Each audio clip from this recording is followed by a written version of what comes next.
Y este capítulo 5, si recordamos, habla del tema de los dineros en la casa de Dios.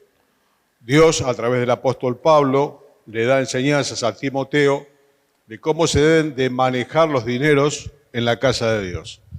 El tema más importante de la iglesia es Jesucristo, el tema más importante de la iglesia es el tema espiritual, pero también en el segundo orden tal vez está el tema del dinero, que es una realidad. Todos los hijos de Dios, todos aquellos que hemos hecho la paz con el Señor, el Señor con nosotros, participamos la cena, participamos los símbolos y participamos poder ofrendar, dar algo de todo lo que Dios nos da a nosotros.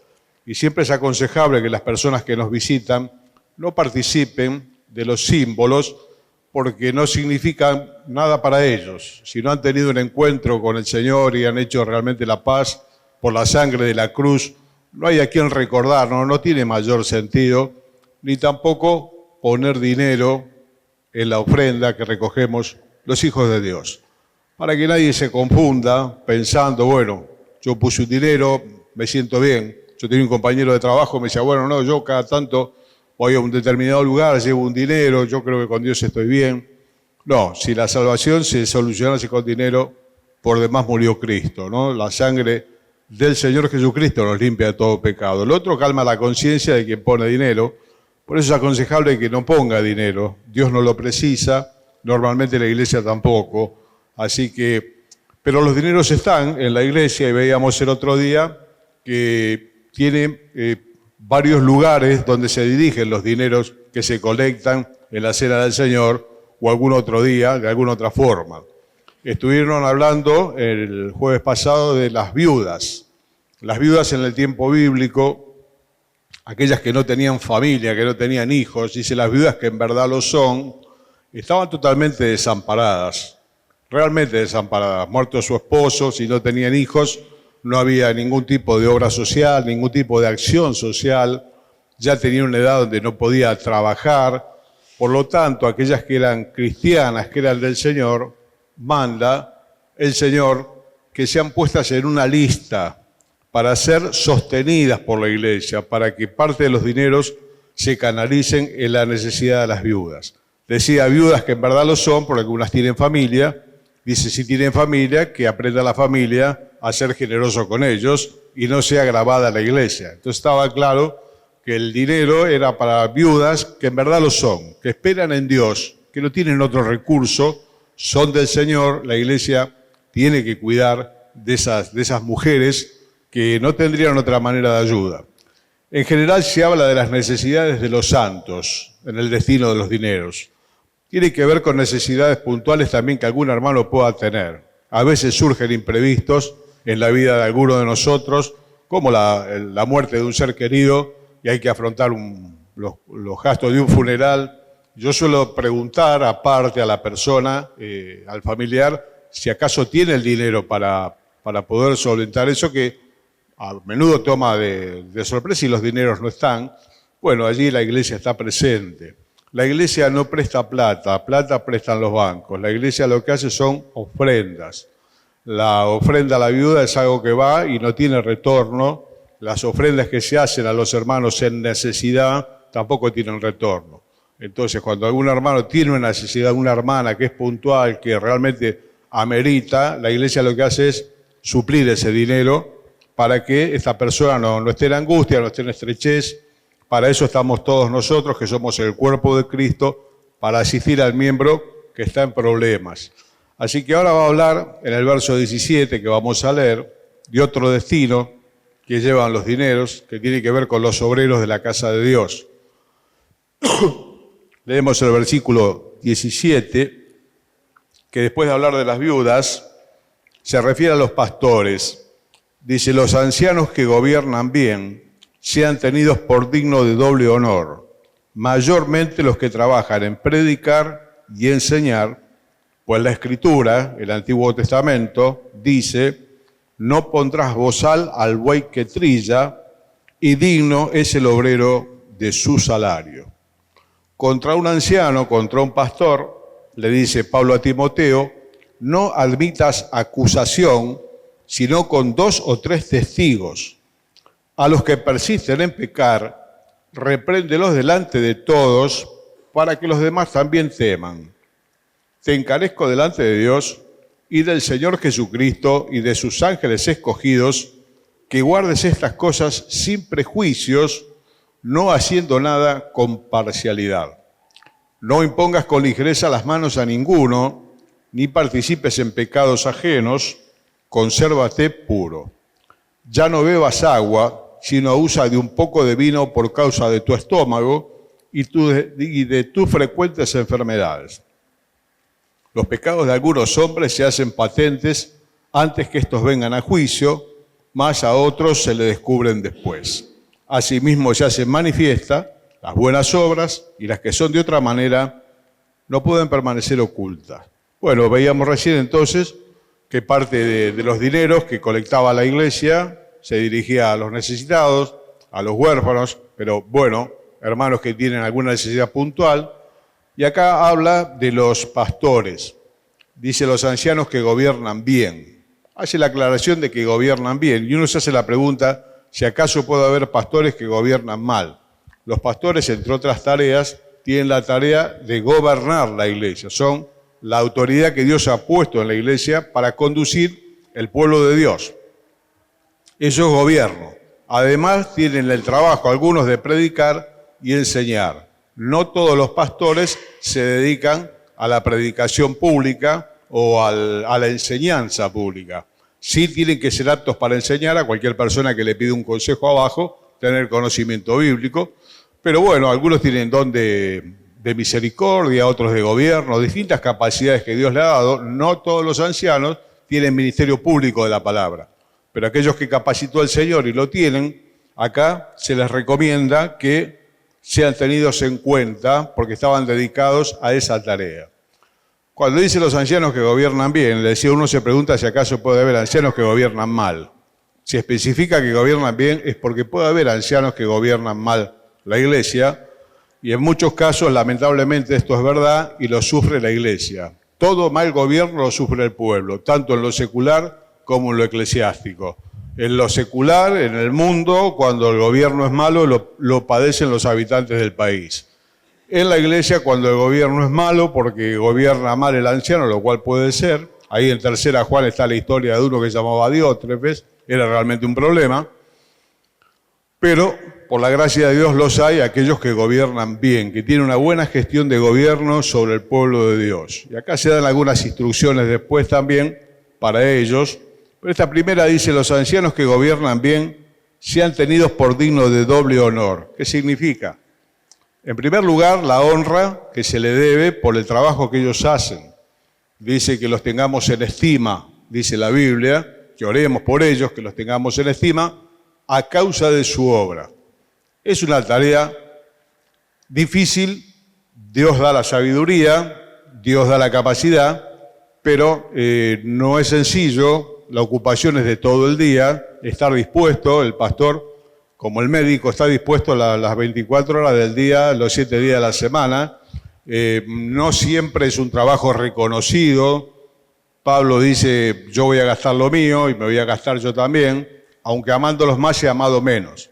No siempre tiene una retribución humana, por eso tiene una retribución del Señor. El Señor prepara una corona para los pastores, una corona que Él reserva, una recompensa. La recompensa viene de Dios y la tarea solamente se puede hacer por amor de Jesucristo. No se puede hacer por otro motivo, ni siquiera por dinero, y si se hace por dinero está mal enfocado.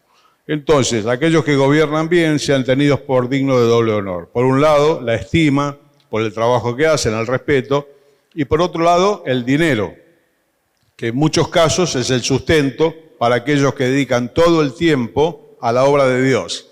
Nosotros llamamos a muchos de nuestros hermanos misioneros. Algunos se encuentran en lugares donde no pueden trabajar por la condición del lugar, porque están en otra cultura, porque ocupan todo el tiempo para el servicio de la casa de Dios. Bueno, esas personas tienen que ser asistidas económicamente por la iglesia, no solo espiritualmente, también económicamente, para que tenga lo necesario. En otro pasaje de la Biblia se lo recomienda a Cenas, intérprete de la ley, encamínale con solicitud. ¿Qué significa? Dale lo necesario para que pase la tarea. También están otros hermanos que tal vez no dedican todo el tiempo, que dedican menos tiempo, reducen su hora de trabajo para atender el pueblo de Dios. Bueno, también son tenidos en cuenta en esta administración, y dice que el obrero es digno de su salario, y da el ejemplo del buey. La ley prohibía ponerle bozal al buey que iba caminando, que iba trillando, que iba preparando la tierra, porque mientras iba pastando, el buey comía. ¿Qué comía? Comía de lo que trabajaba. Y dice Pablo a los Corintios que así ordenó Dios que los que predican el Evangelio vivan del Evangelio. No hay ningún problema con eso, es un derecho bíblico que se puede renunciar. Pablo personalmente en algunos casos lo renunció, no quiso por otros motivos, de otras iglesias recibió salario, lo dice el texto bíblico, pero bueno, hermano, en el caso que lo acepte, es un derecho que le asiste de parte de Dios, repito, se ocupa todo el tiempo o se ocupa gran parte de su tiempo.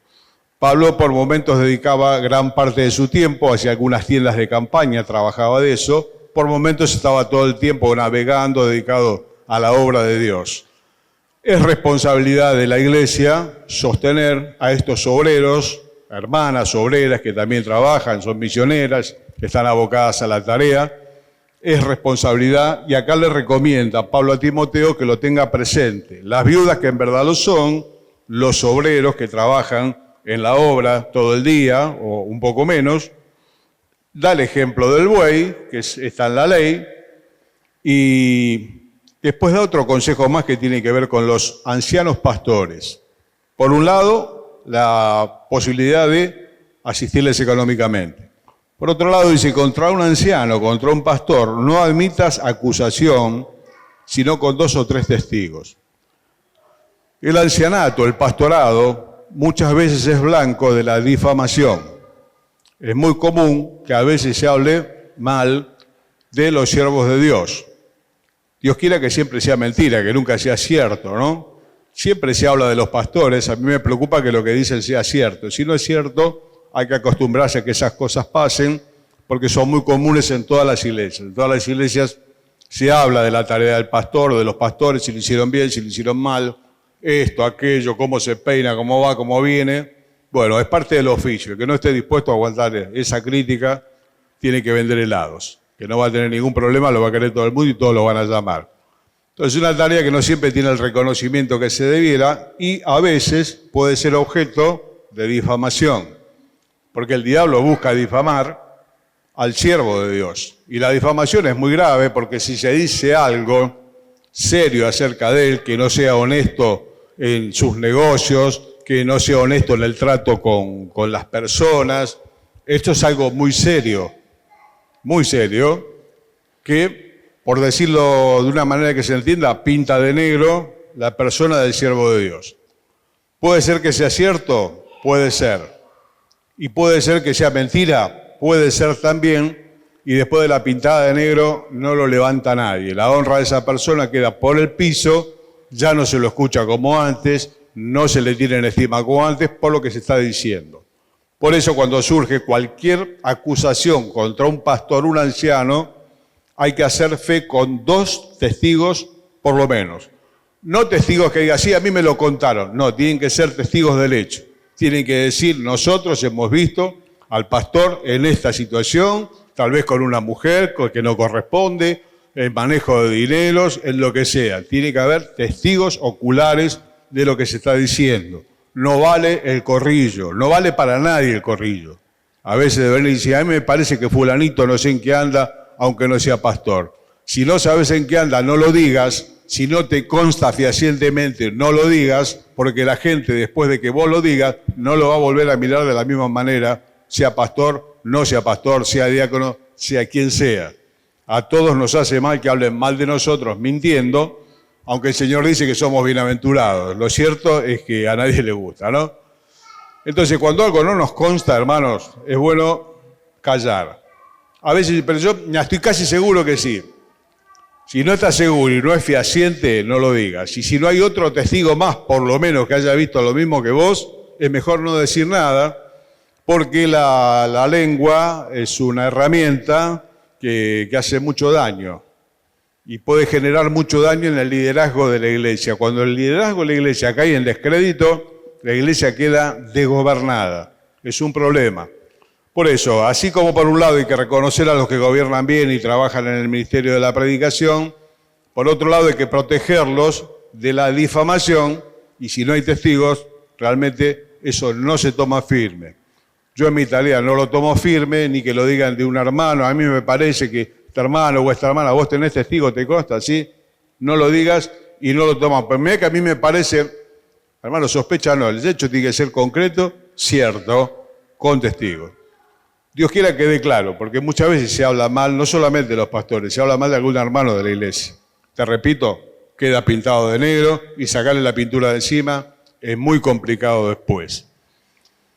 Siguen los consejos, tiene que ver con los ancianos por el contexto que estamos hablando. Dice el verso 20, a los que persisten en pecar, repréndelos delante de todos para que los demás también teman. Timoteo no solamente que era un pastor, era un delegado apostólico, era alguien que había enviado el apóstol Pablo, era un enviado de la iglesia para establecer ancianos en las iglesias, así como, como Tito, otro siervo de Dios, y ellos tenían, como quien dice, algo más de autoridad sobre el rebaño, sobre las personas y sobre los ancianos. Así como se dan instrucciones de difamación y demás, puede haber ancianos que persistan en una conducta que no es buena y estén perjudicando a la iglesia. Lamentablemente esto también puede pasar. Como se puede gobernar mal y se puede gobernar bien, a veces algunas actitudes de los pastores lastiman a la iglesia, especialmente algo que vamos a ver en un segundito, que tiene que ver con la parcialidad.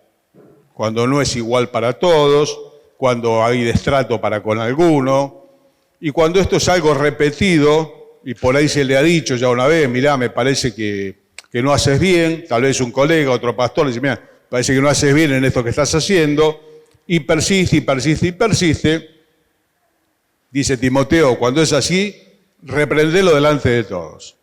Hay un caso en la Biblia en el que Pablo, el apóstol, lo reprende a Pedro, que también era apóstol, porque Pedro, siendo judío, cuando estaba con los gentiles, aquellos que no son judíos, se comportaba de una manera, pero cuando venían los judíos, y bueno, por los judíos empezaba a comportarse como judío él también.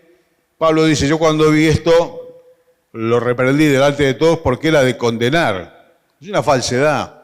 Si vos siendo judío te comportás como gentil con los gentiles, ¿por qué cambiás cuando vienen los judíos? Y dice que lo reprendió delante de todos. Y hermano, esta es una medida disciplinaria que rara vez se ve en una iglesia. Es muy raro que alguien lo reprendan públicamente. Pero ese poco de vergüenza muchas veces salva de grandes males. Más vale pasar un poquito de vergüenza en público, ponerse rojo porque nos tiraron la oreja delante de todos y no persistir en algo en lo cual nos tenga que disciplinar el Señor después.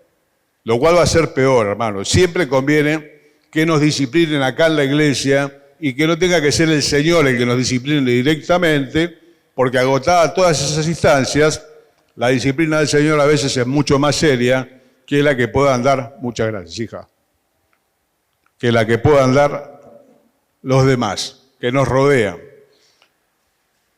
¿Qué es lo que hace un hombre espiritual, aún en este caso? ¿Vos qué harías si públicamente te decimos, mirá, Pedro, esto que estás haciendo no lo hagas más? Todos los hermanos se enteran, te miran, todos se vuelven, te miran a vos.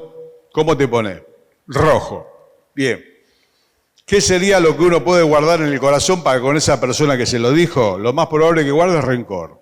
Lo más probable que guarde rencor, porque a veces cuando se dice en privado, por ahí uno lo llama a alguien en privado y le dice, mira, esto que estás haciendo, no lo hagas más, y le decís lo que no quiere escuchar, ya no te quiere más. Hay gente que te quiere, siempre y cuando vos le digas lo que quiere escuchar. El día que le dijiste algo que no quiere escuchar, ya pasás a la lista de los no queridos. Eso es así, porque así funciona el ser humano.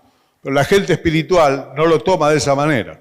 El apóstol Pedro no lo tomó de esa manera, sino que más tarde, escribiendo en sus cartas, habla de nuestro amado hermano Pablo. Nuestro amado hermano Pablo.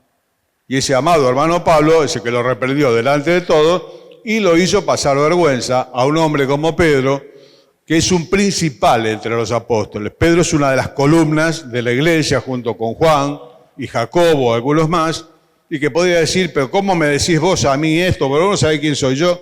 Empiezan todo ese tipo de cosas, querido, todo ese tipo de cosas son humanas. El hombre espiritual, la mujer espiritual recibe la corrección en privado y Dios quiera que nunca tenga que ser pública. Hay algunas reprensiones en la Biblia. Dice Pablo, díganle a Arquipo que cumpla su ministerio. Se enteró toda la iglesia y nos enteramos todos los cristianos durante 2000 años. Arquipo quedó a la vista. Díganle que cumpla su ministerio. La tarea que recibió del Señor. Cada uno de nosotros recibió una tarea para hacer de parte del Señor. Pablo sabía que Arquipo no estaba cumpliendo y escribe en la carta, díganle a Arquipo que cumpla el ministerio que recibió del Señor. Pequeño tironcito de oreja, no solamente en la congregación, quedó en la Biblia. 2000 años que hablamos de Arquipo, todo cristiano lo conoce y sabe que no estaba haciendo lo que tenía que hacer. Repito, hermano, la persona espiritual lo toma espiritualmente. Y seguramente Pedro cambió la forma de proceder cuando fue corregido. Dice Proverbios que el sabio me corrija, será un favor. Que el sabio me corrija, será un favor. Más vale reprensión manifiesta, dice Proverbios, que amor oculto. Más vale reprensión manifiesta. Porque para hacer una cosa así por el otro, es como disciplinar a los hijos y retarlos. Cuando no lo hacemos es porque no lo queremos literalmente. El que ama a su hijo, de temprano lo corrige, lo cual para los padres es algo disgustante. Los míos ya tan grandes se casaron. Pero cuando son chicos, vos decís, bueno, déjalo porque le tengo que aguantar la trompa, le tengo que aguantar el carácter, le tengo que aguantar esto, lo otro. Si no lo corregís, lo aborrecés, dice la Biblia. Todo aquel que ama a su hijo, de temprano lo corrige. Si los pastores de la iglesia aman realmente al pueblo de Dios, van a correr el riesgo de decirle en privado algo que tal vez no quiera escuchar y que ya no lo quieran más, o va a reprender a alguien en público si hace falta. ¿Qué es lo que hace la persona espiritual? Lo toma como del Señor y corrige la conducta. Y no se resiente con el que se lo dijo. Lo toma de parte del Señor. Como se dice normalmente, no mata al cartero, ¿no? Entiende que el mensaje viene del Señor, corrige y no se la agarra con el que lo dijo. Pedro es un ejemplo muy claro de esto. No se resintió. Nuestro amado hermano Pablo, así quedó en el corazón de Pedro. En el verso 21 va a hablar de algo que genera mucho problema a la asamblea de parte de los pastores. Dice Pablo a Timoteo, te encarezco delante de Dios. Un encargo solemne. Timoteo, te lo digo delante del Señor. Y de sus ángeles escogidos, que guardes estas cosas sin prejuicios, no haciendo nada con parcialidad. Si hay algo que molesta a la iglesia, si hay algo que despierta el hambre y sed de justicia, es la falta de imparcialidad, cuando el trato no es igual con unos y con otros. Y estas cosas pasan. No hagas nada, que guardes estas cosas sin prejuicios. El tema del prejuicio también es muy humano, siendo yo uno de los tantos pastores que hay, y a veces tenemos algún prejuicio, decimos, bueno, es un juicio previo, me parece que lo va a tomar así, me parece que él hace esto, me parece, hermano. Ser juez es muy difícil.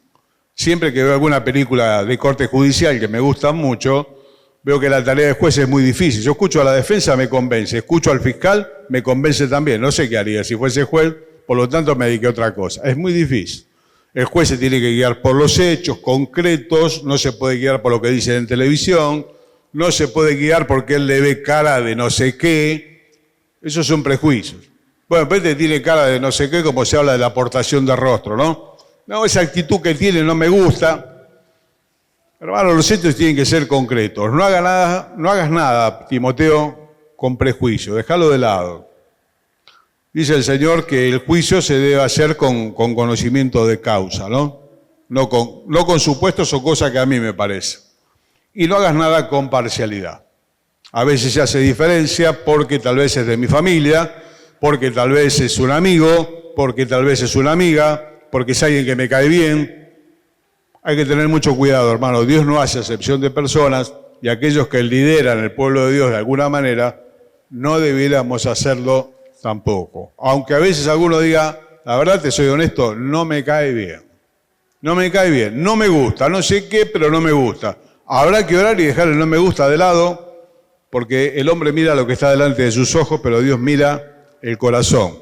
Esto se lo dijo Dios a Samuel, cuando fue a buscar un rey para Israel, le dijo, no mires lo de afuera, porque Dios mira el corazón. Y lo de afuera muchas veces confunde. Entonces, para un justo juicio hay que ver los hechos.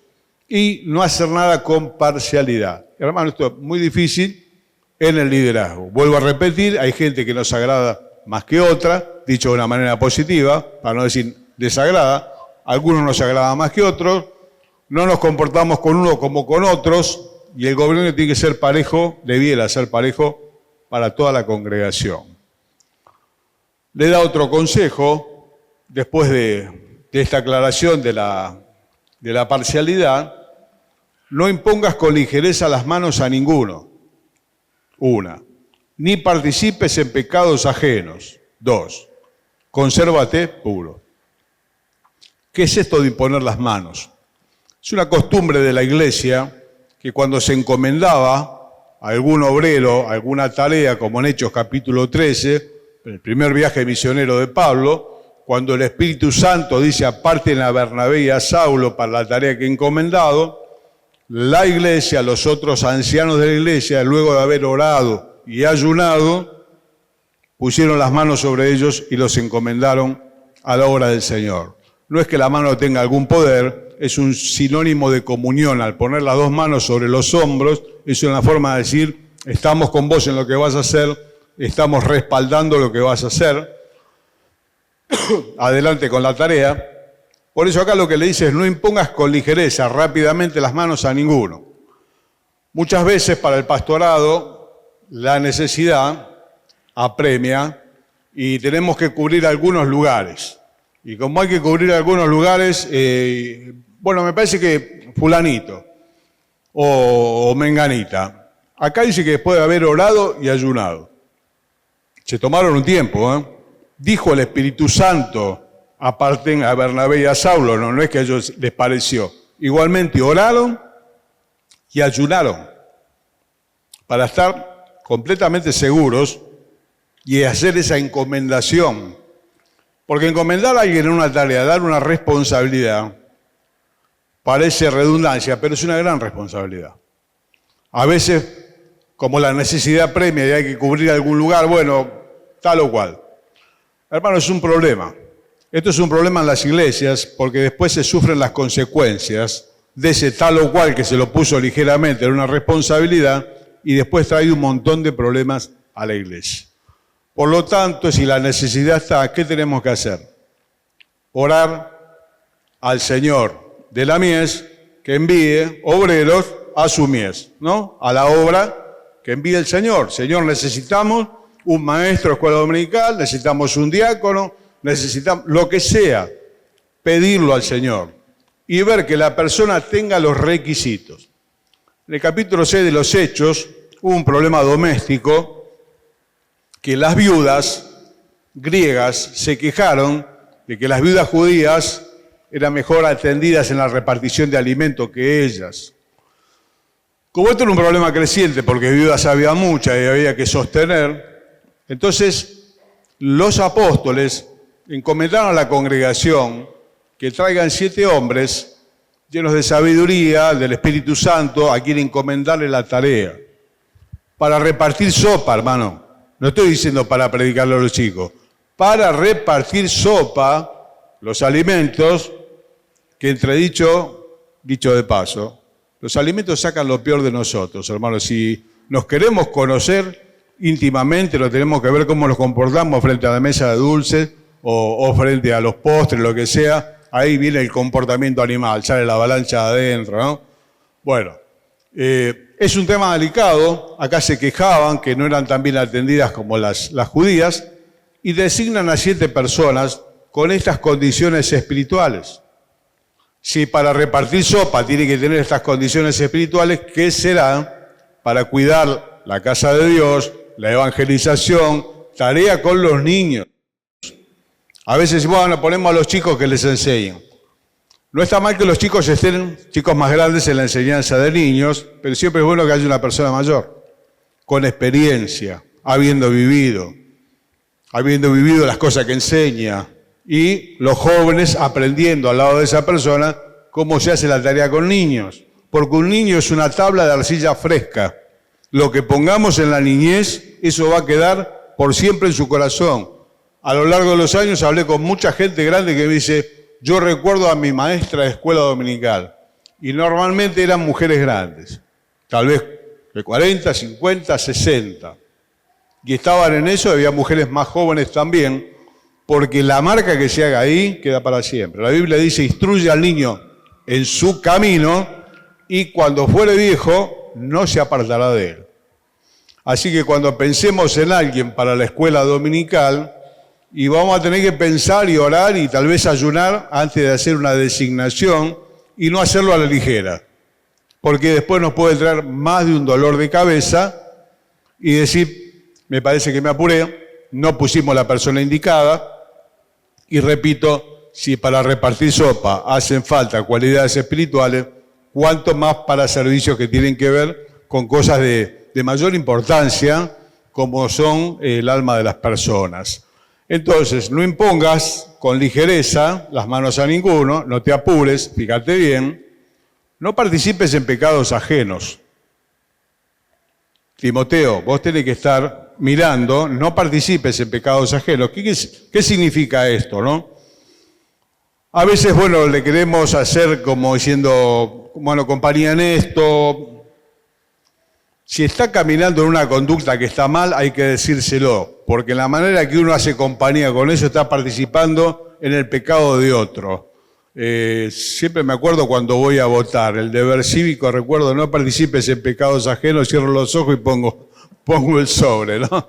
Digo, me parece que estoy participando en pecados ajenos, pero no, esto tiene que ver con la casa de Dios, conductas que a veces no son apropiadas, bueno, hay que corregirlas, no participar. A veces dice, bueno, che, mi amigo, ¿qué querés? Yo no soy botón, yo no soy buchón. Yo estas cosas las escuché en la iglesia, ¿no? Yo no soy buchón. Eso es un código carcelario. En la cárcel los buchones tienen mal pronóstico de vida. En la iglesia no.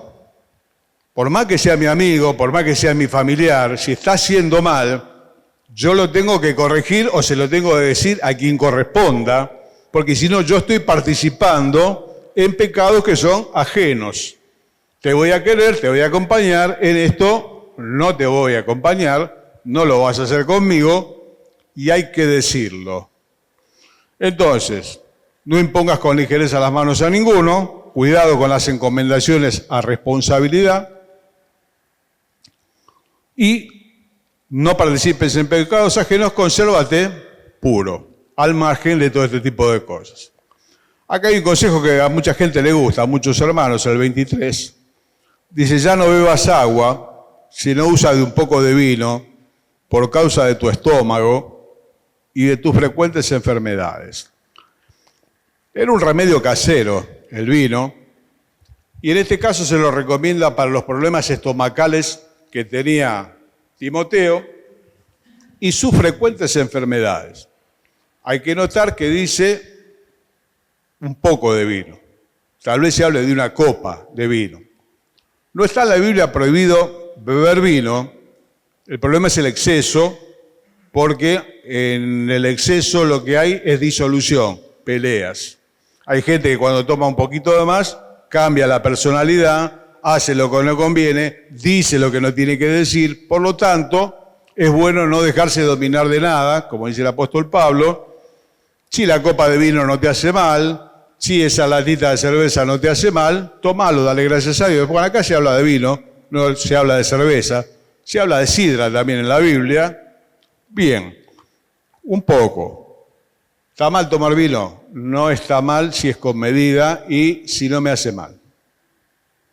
A mí particularmente lo que me hace es mal, me genera mucho dolor de cabeza y sueño. A mí me criaron a compota de manzanas, mi mamá.